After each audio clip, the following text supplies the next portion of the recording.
Never put bread in the fridge again, because it doesn't just ruin the loaf, it quietly wrecks your health in the background while you think you're being responsible. You know the feeling. You open the fridge, see the bread sitting there like a well-behaved citizen, and you feel proud. No mold, no waste. You're basically an adult with their life together. Meanwhile, your bread is undergoing a slow identity crisis, and your body is the one paying for it through cravings, digestion issues, and the sneaky way one slice turns into a whole routine of extra sugar and extra spreads just to make the sandwich feel normal again. This isn't a bread is evil video. Bread isn't out to get you, the fridge is. Or more accurately, the specific temperature zone of the fridge is perfect for sabotaging bread, and bread reacts in a way most people don't understand. So let's pull the curtain back, because once you see what refrigeration does to bread, chemically, physically, and behaviorally, you'll never store it there again. The biggest bread myth: the fridge keeps it fresh. If you've been putting bread in the fridge, you're not alone. Millions of people do it for one reason: fear. Fear of mold, fear of waste, fear of that depressing moment when you open the bag and see fuzzy green freckles staring back at you like a tiny betrayal. And the logic feels bulletproof. Cold slows down spoilage, cold equals safety, cold equals preservation. That logic is true for a lot of foods, not bread. Bread doesn't go bad in one simple way. It has two major enemies: stalling and mold. The fridge slows mold a bit, but it speeds up staling aggressively. And staling isn't just a taste issue, it's a chemistry issue that can quietly change how you eat, how satisfied you feel, and how your gut handles what you're feeding it. Here's the wild part: bread usually goes stale fastest in the fridge, not on the counter, not in a bread box, in the fridge. So if you've ever pulled out a slice and thought, "Why does this feel like a piece of cardboard with aspirations?" Congratulations, you've witnessed refrigerator staling in action. What staleness really is and why your fridge causes it? Most people think bread goes stale because it dries out, like it's just losing water to the air. That's only part of the story. The real villain is the bread starch. When bread bakes, starch granules absorb water and swell. That process gelatinization is what gives fresh bread its soft, springy crumb. But once the loaf cools, those starch molecules start reorganizing themselves. They tighten up. They form crystals. The bread firms. The softness disappears. That process is called retrogradation. Sounds like a spaceship malfunction, but it's basically starch deciding to reset into a more rigid structure. Now here's the part your fridge doesn't warn you about. Retrogradation speeds up at refrigerator temperatures. The fridge is the perfect middle zone, cold enough to encourage starch. Crystallization, but not cold enough to fully freeze and pause everything. So the bread turns stale faster than it would at room temperature. That's why day 2 fridge bread often feels older than day 3 counter bread. Your fridge didn't preserve it. It accelerated the internal rearrangement that makes bread feel dry, hard, and sad. And yes, you can toast it. Toasting can temporarily soften the crumb because heat disrupts the starch crystals. But it's not a full reset. It's like putting cologne on after the gym. You're improving the vibe, not undoing what happened. Okay, but how does this wreck my health? Fair question. Because if the only consequence was my toast isn't as fluffy, nobody would care. The health damage is quiet. It's not a dramatic, you eat fridge bread and instantly collapse. It's more like a slow nudge day after day toward habits and body reactions that add up. Let's start with the simplest effect: satisfaction. Fresh bread is satisfying. It has aroma, softness, and that gentle chew that tells your brain, yes, we ate. We're good. Fridge-staled bread loses that satisfaction. The flavor dulls. The texture gets firm and crumbly. And when food is less satisfying, your brain does something very predictable. It asks you to fix it, so you compensate. You add more butter, more peanut butter, more jam, more mayo, more chocolate spread, more cheese, more anything that makes the bite feel alive again. It's not a moral failure, it's food psychology. Humans chase pleasure and satiety, and your fridge just lowered both. This is how bread storage becomes a health issue. The fridge quietly turns bread into a topping delivery system. And toppings are rarely neutral. They're usually high in sugar, salt, or fat, or all three in one glorious, delicious crime scene. One slice of bread on its own might be fine. 2 slices with an extra thick layer of sweet spread because the bread tastes like paper, that's a different nutritional reality. And people do it without noticing because the culprit isn't the topping. The culprit is the stale base that made the topping feel necessary, the digestion problem. Nobody links to bread storage. Now let's talk about your gut, because this is where the fridge gets sneaky. Digestion starts in your mouth. Fresh bread is easy to chew and break down. Fridge-staled bread is firmer and less pleasant to chew, so people often chew it less without realizing. Bigger particles hit the stomach, more work for digestion, more bloating for some people, more heaviness for others. But the deeper issue is what happens to the starch as it retrogrades. Retrograded starch can become more resistant to digestion. That means it behaves differently as it travels through your system. Some of it may reach the colon and get fermented by gut bacteria. In controlled situations, resistant starch can be beneficial, but fridge bread isn't controlled. It's uneven. Some slices are more retrograded than others. Some loaves have additives that change the process. Some people pair it with ultra-processed fillings and then wonder why their stomach feels like it's filing a complaint. So the result can be gas, discomfort, irregular digestion, and that vague "my gut is off" feeling that people blame on gluten, stress, dairy, or the alignment of the moon. Sometimes it's simpler. The bread was stored in the worst possible temperature zone, and your digestive system is dealing with a more stubborn starch structure than it expected. The mold trap.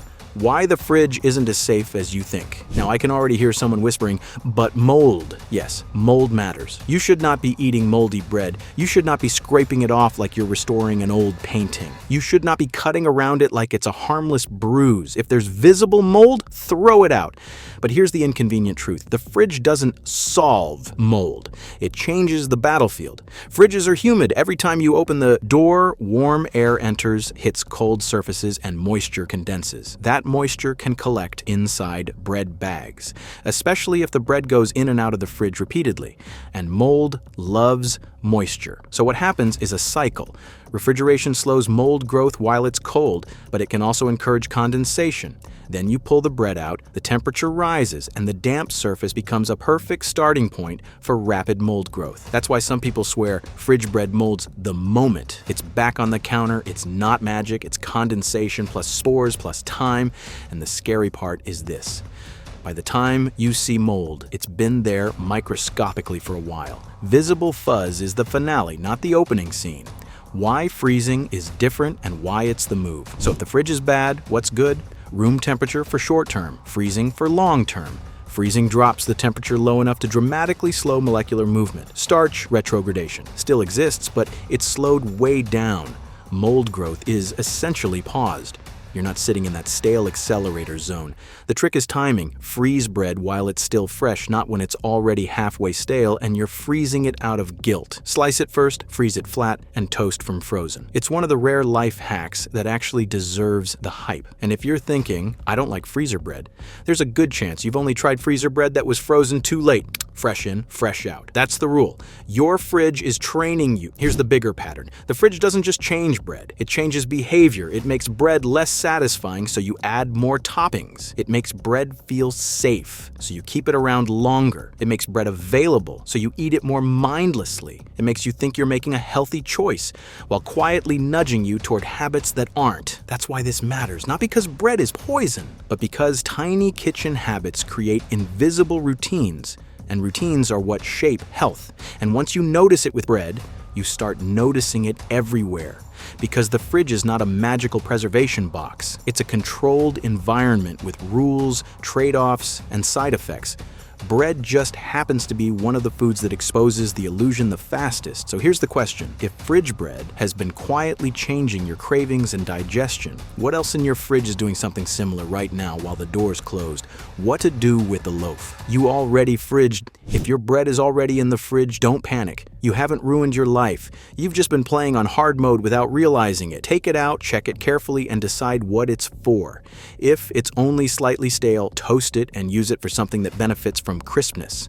Eggs, avocado, soup dunking, or a sandwich with enough moisture to soften it. If it's gone full, cardboard, don't force it into your stomach out of guilt. Turn it into breadcrumbs, turn it into croutons, turn it into French toast, where soaking and heat do the rescue work. And if you're worried about mold, focus on the real fix. Reduce moisture swings. Keep bread sealed, store it away from steamy stoves, and avoid the constant fridge in, fridge out routine that creates condensation. Because the goal isn't just no mold. The goal is bread that stays satisfying, so you stop needing to fix it with sugar and heavy spreads. Now, there's one more twist most people miss, and it's why some households swear the fridge works. Not all bread is the same food. Some loaves are basically cake in disguise, packed with preservatives designed to survive for weeks on end. And that's where the story gets darker. Some loaves survive the fridge better not because the fridge is good for them, but because they were engineered to survive almost anything. The bread that survives the fridge, and why. That's not comforting. If you've ever thought, my bread is fine in the fridge, nothing bad happens, there's a good chance you're talking about ultra-processed bread, the kind that stays suspiciously soft for weeks.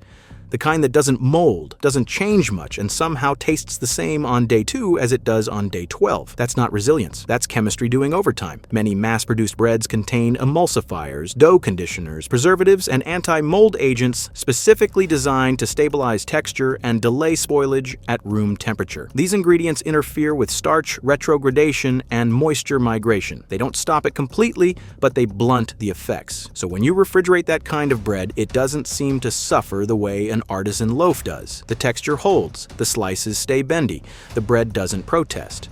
But here's the uncomfortable trade-off. If a bread can tolerate fridge storage without changing much, it's already been heavily modified to behave unnaturally. And that matters because those same additives that keep bread fridge-proof also change how it behaves in your body. Emulsifiers in particular have been studied for their potential effects on gut lining and microbiome balance when consumed regularly. Not in a panic now way, but in a maybe don't make this your daily base food forever way. So when someone says, I've always kept bread in the fridge and I'm fine, what they often mean is, I eat bread that's designed to be chemically stable, and my body has adapted. That doesn't make it ideal, it just makes it familiar, and familiarity is sneaky, because once something becomes normal, we stop questioning it. Why humans never stored bread this way, and why that matters. Here's a perspective shift that changes everything. For most of human history, bread was eaten fresh or dried intentionally.